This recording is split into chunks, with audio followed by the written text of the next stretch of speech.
Let me start with a truth that might feel uncomfortable. The narcissist is not as unbothered as they pretend to be. That cold silence, that smug I've moved on mask, it's not peace, it's avoidance. Deep down, in the quiet moments when no one is watching, they remember exactly how they treated you, and they are ashamed. Not the kind of shame that bends and apologizes, but the kind that hardens the heart, builds walls, and whispers, "If I don't look back, maybe it never happened." Today, we're going to uncover that truth and why your survival is their silent reckoning. Arrogance is often mistaken for confidence, but in the narcissist, it is rarely strength. It is armor, loud, polished, and intimidating on the outside, yet fragile underneath. When a narcissist belittles, dominates, or dismisses others, they are not expressing superiority. They are protecting a wounded inner core that cannot tolerate exposure. Shame lives there, hidden beneath layers of grandiosity, control, and inflated self-importance. The arrogance is not proof that they feel good about themselves. It is evidence that they are terrified of feeling what they are trying to outrun. True confidence does not need to humiliate. It does not need to win every conversation or rewrite reality. But a narcissist's arrogance must constantly perform because silence would invite reflection, and reflection would lead straight to guilt. Every insult, every power play, every emotional withdrawal is an attempt to silence that inner voice whispering, "What you did was wrong." Instead of listening, they shout over it. Instead of healing, they dominate. Shame is unbearable for someone whose identity depends on perfection. Admitting fault would mean cracking the image they rely on to survive. So they build a false self, untouchable, superior, always right, and hide behind it. The cruelty you experienced was not casual, it was strategic self-protection. By lowering you, they temporarily lifted themselves away from their own self-contempt. This is why their arrogance often feels excessive, theatrical, even desperate. It is not grounded. It requires constant validation, applause, and control to stay upright. The moment those props disappear, the shame resurfaces. That is also why they react so strongly when exposed, challenged, or ignored. You are not threatening their power. You are threatening their illusion. Understanding this does not excuse the harm they caused, but it does explain it. Their arrogance was never about your worth. It was about their inability to face themselves without collapsing under the weight of their own unresolved shame. And when you understand that arrogance is armor, something else becomes painfully clear. Abuse is not strength. It never was. It is what happens when someone has no inner ground to stand on, so they try to stand on someone else. Control, manipulation, and cruelty are not the tools of the powerful, they are the crutches of the emotionally weak. A truly strong person does not need to dominate a room or silence another voice to feel important. Strength doesn't flinch when challenged. It doesn't need to intimidate love into obedience. But the narcissist confuses fear with respect and compliance with loyalty because those are the only forms of connection they know how to create. They don't lead, they corner. They don't inspire, they coerce. What you experienced wasn't evidence that they were above you, it was proof that they were beneath their own pain. Every time they controlled your emotions, monitored your reactions, or punished your independence, it was because your autonomy reminded them of their own lack of control inside. Your humanity exposed their fragility. And instead of rising to meet it, they tried to crush it. Abuse often wears the costume of confidence. It speaks loudly, demands loyalty, and pretends certainty. But look closely and you'll see the trembling underneath. If they were truly strong, they wouldn't need to manipulate reality. They wouldn't need to gaslight you into doubting your own memories or instincts. They wouldn't need to break you down to feel. Real strength creates safety. It allows others to be fully themselves without fear of punishment or withdrawal. Abuse does the opposite. It tightens, suffocates, and erodes. And that erosion is not power, it is desperation. It is someone fighting to outrun their own shame by inflicting it elsewhere. So when you remember the cruelty, don't remember it as dominance. Remember it as collapse disguised as control. What they did to you was not proof of their greatness. It was the clearest confession of their inner weakness, spoken not in words, but in harm. And when you finally see that the cruelty came from weakness, not power, another truth rises gently but firmly to the surface. Your pain mattered. It mattered even when it was dismissed. It mattered even when it was mocked, minimized, or turned against you. The fact that they could not hold it does not make it small, it makes it heavy. Abuse doesn't only bruise the body or sting the heart in obvious ways, it seeps into the nervous system, into the way you question yourself, into the pauses before you speak, and the apologies you offer for simply existing. When someone consistently controls, belittles, or manipulates you, the damage is not dramatic in a single moment. It is cumulative. It's a slow erosion of trust in your own inner voice. And that kind of harm deserves to be named, not ignored. You were not too sensitive. You were responding to something that was wrong. Pain is not a weakness, it is a signal. And why? Our signal was telling the truth long before your mind had the language to explain it. The narcissist's refusal to acknowledge that pain was not proof that it wasn't real. It was proof that they could not afford to face the impact of their actions without collapsing under shame. That is why they minimized it. That is why they told you to move on, toughen up, or forget. Not because your wounds were shallow, but because they were deep. Deep enough to reflect their responsibility. Deep enough to expose the cost of their behavior. So they turned away and hoped you would doubt yourself instead. But here is the reclaiming moment, the one that shifts everything. Your pain does not need their validation to be legitimate. It does not need to be witnessed by the person who caused it to deserve care. The moment you honor what you went through, you break the silence they depended on. And in that honoring, something powerful happens. The harm stops defining you, and the truth begins to heal you. Your pain mattered then, it matters now, and acknowledging it is not dwelling in the past, it is the first act of reclaiming yourself. And when you begin to honor your pain instead of questioning it, another realization settles in. They remember more than they ever admit. Silence is not forgetting. Distance is not innocence. What looks like indifference is often a carefully maintained escape route from memory. People assume that narcissists move on easily, that they discard and replace wit. Hout a second thought. But replacement is not erasure. It is distraction. They fill the space quickly because empty space invites reflection, and reflection invites the very shame they are running from. The truth is, they remember the moments you stood up for yourself, the times your eyes changed, the nights they crossed lines they knew they shouldn't have crossed. They remember because those moments threaten the story they tell themselves about who they are. But instead of acknowledging it, they lock it away. They convince themselves that silence equals resolution, that ignoring the damage somehow dissolves it. That is why they avoid conversations that carry emotional weight. That is why accountability terrifies them. Memory becomes dangerous when it can no longer be rewritten. Their lack of acknowledgement is not proof that your experience faded from their mind. It is proof that it stayed there. Unresolved, uncomfortable, untouchable. If it truly didn't matter, they wouldn't need to avoid it. They wouldn't become defensive when your name is mentioned or dismissive when the past surfaces. Indifference doesn't react, guilt does. And here is the part that can quietly restore your sense of reality. You are not erased from their conscience, you are placed in a mental room they refuse to enter. They pass the door quickly. They distract themselves with noise, attention, and new faces so they don't have to open it. But the door exists because the memory exists. Understanding. This is not about seeking validation from them. It's about releasing the lie that their silence means your story disappeared. It didn't. It lives where their bravado cannot reach. And while you are doing the brave work of remembering, feeling, and healing, they are busy running from their own reflection. You chose truth. They chose avoidance. And that difference changes everything, even if they never say a word. And because those memories remain locked away, untouched, and unresolved, something else inevitably happens. Shame begins to grow in the dark. What is avoided does not disappear, it mutates. When a person refuses to face the harm they caused, that unacknowledged truth doesn't rest quietly. It deepens, it sharpens, it waits. Shame thrives in secrecy. As long as the story can be controlled, distorted, or buried, the narcissist feels temporarily safe.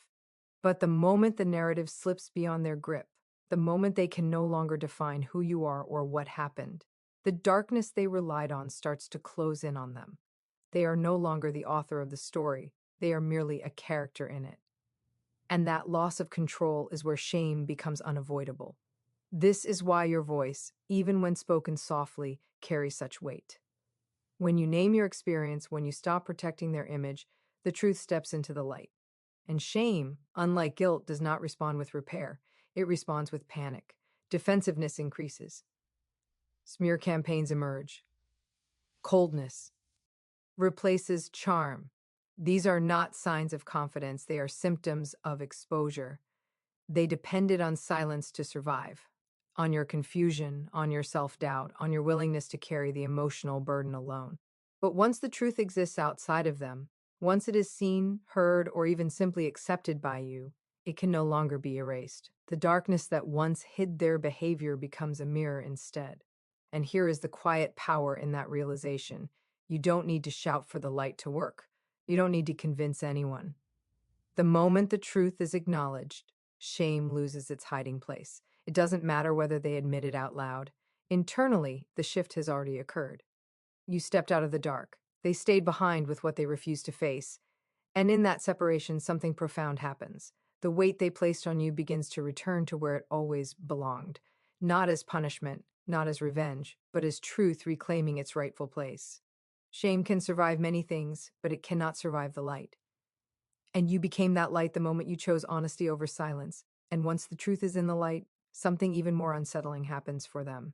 Your healing begins to expose what they tried so desperately to deny. Growth has a way of telling the story without saying a word. When you reclaim your self-respect, when you stop apologizing for existing, when your nervous system begins to soften instead of brace, you become living evidence of what really happened. Healing is not loud, but it is undeniable. It shows up in your boundaries, in your calm, in the way you no longer engage in chaos just to feel chosen. And that quiet stability reflects back to them the contrast they cannot ignore. Your peace asks a question they don't want to answer. If I'm so unbothered, why does their freedom unsettle me? They may never acknowledge it, but your growth disrupts the illusion they built. If you were truly the problem, your life would have fallen apart without them. If their version of events were true, your healing wouldn't be possible. Yet here you are, clearer, stronger, more grounded, not because of them, but despite them. That contradiction becomes a mirror they instinctively turn away from. This is why healing often provokes subtle hostility, sudden distancing, or attempts to pull you back into old dynamics. It's not love calling you back. It's denial trying to reassert control. Your progress threatens the story that protected them from shame. Every boundary you hold is a reminder that what they did had consequences. Every moment of joy you allow yourself dismantles the lie that you needed their approval to survive. But here's the deeper truth. Your healing is not an attack. It is a declaration of self-trust. You are no longer carrying what was never yours to hold. And while they may never face the reflection your growth offers, it exists all the same. Steady, unmovable, and real. You didn't expose them by confronting them. You expose the truth by becoming whole again. And in that wholeness, you reclaim the power they never truly had over you. And as you become whole, another fear rises within them. Not fear of punishment, not fear of consequences, but fear of being truly seen. Accountability is not terrifying because it demands apology. It is terrifying because it strips away the mask. It requires them to sit with who they were when no audience was watching. And that is a place they have avoided their entire lives. They are not afraid of what might happen to them. They are afraid of what would be revealed about them. To be held accountable would mean acknowledging the manipulation, the cruelty, the calculated moments where they chose control over compassion. It would mean admitting that the harm wasn't accidental, exaggerated, or mutual. It was real, and real harm carries weight. It changes how a person sees themselves. That is why accountability is met with deflection, anger, or dismissal. It is not about disagreement. It is about survival of the false self. If they allow themselves to be seen clearly, the carefully constructed identity of superiority collapses, and without that identity, they are left with unresolved shame and no armor to hide behind. Your healing sharpens this fear because you no longer participate in the illusion. You don't argue the past. You don't chase explanations. You don't beg to be understood. Your clarity removes the fog they relied on. And in that clarity, accountability becomes unavoidable. Not externally, but internally. They may accuse you of being bitter, dramatic, or unforgiving. But forgiveness was never the issue. Seeing clearly was. The moment you stop doubting yourself, the moment you stop carrying their narrative, You became a witness to the truth, and witnesses are dangerous to those who depend on denial. Here's the quiet strength in this moment. Accountability does not require confrontation. It does not require revenge. It arrives simply when the truth is no longer negotiable. Whether they face it or not, the truth stands. And while they run from being seen, you are learning to stand fully in your own visibility. No mask, no distortion, no shame. That is the difference between someone who fears accountability and someone who has already survived the truth. And once the truth becomes non negotiable, something else begins to settle into place. You stop questioning your reality. You realize you didn't imagine the cruelty. You didn't exaggerate the harm. You weren't too much or too sensitive. Their defensiveness is the echo of guilt, not the evidence of your instability. When someone reacts with anger, dismissal, or mockery at the mention of harm, it is rarely because the harm didn't happen. It is because it did. Defensiveness is not a neutral response, it is a reflex to protect a fragile self-image from cracking open. If your memories were false, they wouldn't need to fight them so aggressively. Truth does not need to be defended. It simply is. You see this clearly now in how they responded whenever you named a boundary or expressed hurt. The shift in tone, the sudden reversal where you became the problem. That was not confusion, that was evasion. Each time they deflected, blamed, or minimized, they were unconsciously confessing, I can't sit with what I've done. And the longer you stayed in that environment, the more you were trained to doubt yourself. Gaslighting doesn't erase reality, it fractures your trust in your own perception. But distance and healing have a way of restoring clarity. The fog lifts, patterns make sense. What once felt chaotic now has structure. And in that structure, you recognize the truth without needing anyone else to confirm it. This is why their defensiveness still appears even long after the relationship ends. It's not about you trying to reopen wounds. It's about them never having closed them properly. Guilt unresolved becomes rigidity. Shame unprocessed becomes hostility. Here is the reclaiming moment. Your certainty does not make you cruel, it makes you grounded. You are not rewriting history. You are finally reading it clearly. And that clarity doesn't need permission. The truth you hold now is not fueled by anger, but by understanding. You know what happened. You know why it hurt. And you know without doubt that it was real. And with that clarity comes one of the most liberating realizations of all. Closure does not require their confession. Healing is not a courtroom where you wait for the other person to finally stand up and admit guilt. If that were true, peace would always be held hostage by those least capable of offering it. For a long time, you may have waited for the apology, the acknowledgement, the moment where they finally said, I see what I did. Not because you needed to punish them, but because you wanted your reality validated. But here's the truth that sets you free. Someone who avoids accountability will not suddenly provide it in a way that heals you. And waiting for that moment quietly keeps you tethered to them. Closure is not an external event, it is an internal decision. It begins the moment you stop outsourcing your healing to the person who caused the wound. Their silence does not delay your growth unless you let it. Their denial does not invalidate your experience unless you accept it as truth. You don't need their version of the story to make sense of yours. You already have the evidence in your body, in your memories, in the patterns that now make sense. The need for confession fades when self-trust takes its place. And that trust becomes the foundation of peace. This doesn't mean the pain disappears overnight. It means you stop reopening the wound, hoping they will finally tend to it. You become the one who offers yourself understanding, compassion, and care. And in doing so, you close the chapter with integrity. Not because they earned forgiveness, but because you earned rest. The most powerful closure often happens quietly. No confrontation, no dramatic final conversation. Just a moment where you realize you are done waiting, done explaining, done hoping for something they are not equipped to give. You don't need their words to move forward. Your healing does not require their participation. And the day you accept that is the day the door truly closes, not behind them, but ahead of you. And once you stop waiting, once you turn your energy back toward your own life, something profound becomes undeniable.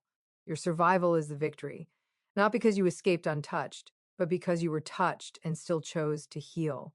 You walked through confusion, self-doubt, and emotional wreckage, and yet you are still here, still growing, still capable of love and depth. That alone is a triumph no one can take from you. They may never acknowledge the harm, they may never face the shame that follows them quietly. But your life is no longer a response to their damage, it is a continuation of your strength. Every boundary you hold, every healthy connection you build, every moment of peace you protect is evidence that what tried to break you failed. Justice doesn't always arrive as consequences or confessions. Sometimes it arrives as clarity, sometimes it arrives as freedom. The fact that you can now see clearly, choose differently, and stand firmly in your truth is the real outcome. You are no longer living inside their narrative, you are authoring your own. And here's the most important part: you didn't become hardened, you didn't lose your humanity, you didn't turn into what hurt you. You learned discernment without losing compassion, strength without cruelty, awareness without bitterness. That balance is rare and it is earned. Your survival speaks louder than any apology ever could. It says, I was hurt, but I was not erased. It says, what happened mattered and I chose to heal anyway. It says, I reclaimed myself. So if you ever wonder whether they are ashamed, remember this: their inner world is their burden. Your life is yours again. And in choosing yourself, in becoming whole, in refusing to carry what was never yours to hold, you have already won. Not loudly, not dramatically, but completely. And that is the kind of victory that lasts. And in that victory, in that reclaiming of yourself, the final truth becomes clear. Your survival is not just a personal triumph, it is the ultimate testament to your resilience. Every step you took toward healing, every moment you chose clarity over confusion, every boundary you held against manipulation, all of it adds up to something profound. You endured what could have broken you, and you emerged stronger, wiser, and more whole. That is a power no narcissist could ever take because it comes from within. They spent years trying to make you doubt yourself, to convince you that your voice didn't matter, that your feelings were excessive, that your worth was contingent on their approval. And yet here you are, proof that their attempts to diminish you were never the measure of your strength. The very energy they used to control and manipulate you is now mirrored in your own growth, only transformed into self-respect, self-love, and awareness. That is the real justice, not punishment, not revenge, but your ability to thrive despite everything they tried to take from you. Your survival carries lessons they could never teach, lessons about empathy, boundaries, courage, and the quiet, steady work of rebuilding a life that is yours alone. Every time you choose yourself, you reaffirm that their cruelty was never the final word. You have written the ending to your story without their permission, and in doing so, you have taken back the narrative of your life. And that is the profound truth of all this. The narcissist's shame, their guilt, their fear of accountability, none of it diminishes the beauty of your resilience. Their silence cannot erase your growth. Their avoidance cannot diminish your clarity. You survived, you healed, and you continue to rise, and that is the victory that lasts beyond their reach. Your survival is not just living, it is triumph, it is proof, it is life reclaimed. And in that, nothing and no one can touch you. And now, as we come to the end of this journey together, I want you to take a moment and feel the weight of what you've heard. Feel it not as a reminder, pain, but as a testament to the strength, courage, and resilience that lives within you. Every story we've explored, every truth uncovered, leads to one undeniable fact: the power to reclaim your life has always been in your hands. The narcissist's shame, their manipulations, their denial, all of it cannot touch the person who has learned to honor their own truth. Imagine for a moment standing fully in your own light, without the shadows of guilt, fear, or doubt. Imagine looking back, not with anger, but with understanding, seeing how far you've come and realizing that the very things that once tried to break you have shaped your strength. That strength is magnetic. It draws clarity, peace, and authenticity into your life, and it repels anything that does not belong to it. You are not here to wait for apologies that may never come. You are not here to carry burdens that were never yours to bear. You are here to live boldly, to heal deeply, and to thrive unapologetically. Your story does not end with their actions. It begins anew with every choice you make for yourself, every step you take toward self-respect, every moment you embrace your worth, every boundary you hold with quiet confidence. writes a chapter of liberation, a chapter that no one can overwrite. So stay with this truth. Your survival is the victory, your healing is the message, and your life is the proof. Let it inspire you, let it guide you, and let it remind you that no shadow, no manipulation, and no denial can ever diminish your light. You are not only reclaiming yourself, you are showing the world what it truly means to rise. And that rise, my friends, is unstoppable.